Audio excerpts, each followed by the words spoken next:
చంద్రబాబు నాయుడు తన స్వలాభం కోసం పవిత్రమైన తిరుపతి లడ్డు మీద నింద వేసి ఈరోజు శ్రీవారి భక్తులందరి మనోభిప్రాయాల్ని దెబ్బతీశాడు.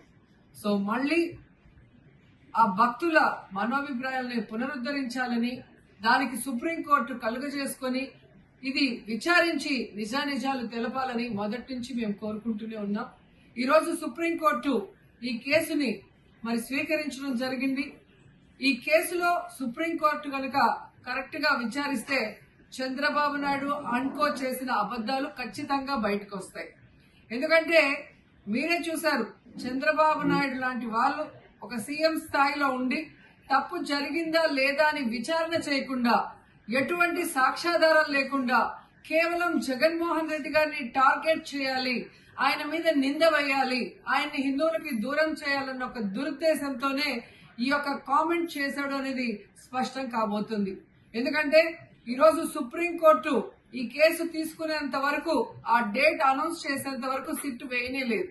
అంటే ఉన్నత స్థాయి విచారణ ఎక్కొట్టాలి, ఉన్నత స్థాయి విచారణ జరిగితే తాను చెప్పిన అబద్ధం బయటపడుతుందన్న భయంతో సిట్ ని హడావిడిగా ఏర్పాటు చేయడం మనందరం కూడా గమనించాలి.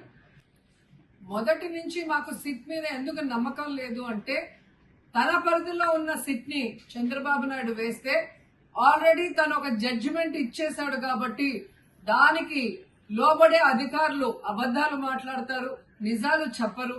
ఎందుకంటే ఈరోజు సిట్ లో వేసిన అధికారి అడిషనల్ డీజీ, ఆయన కన్నా పెద్ద ర్యాంక్ లో ఉన్న టీటీడీ ఈఓ, ఐఏఎస్ ఆఫీసరు మొదట మాట్లాడిన స్టేట్మెంట్ కి చంద్రబాబు నాయుడు గారు అబద్దం చెప్పిన స్టేట్మెంట్ తర్వాత మాట్లాడిన దానికి తేడా చూస్తేనే ఈ సిట్ అనేది సిట్ అండ్ స్టాండ్ కి తప్ప దేనికి పనికిరాదనేది అర్థమైంది.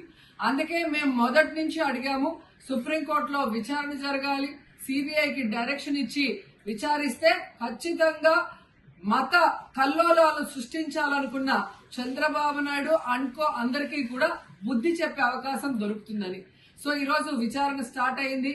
దీన్ని సిబిఐకి అప్పచెప్పి సిట్టింగ్ జడ్జి పర్యవేక్షణలో విచారణ జరిగితే ఖచ్చితంగా హిందువుల మనోభిప్రాయాల్ని గౌరవించిన వాళ్ళం అవుతాం, పునరుద్ధరించిన వాళ్ళం అవుతాం.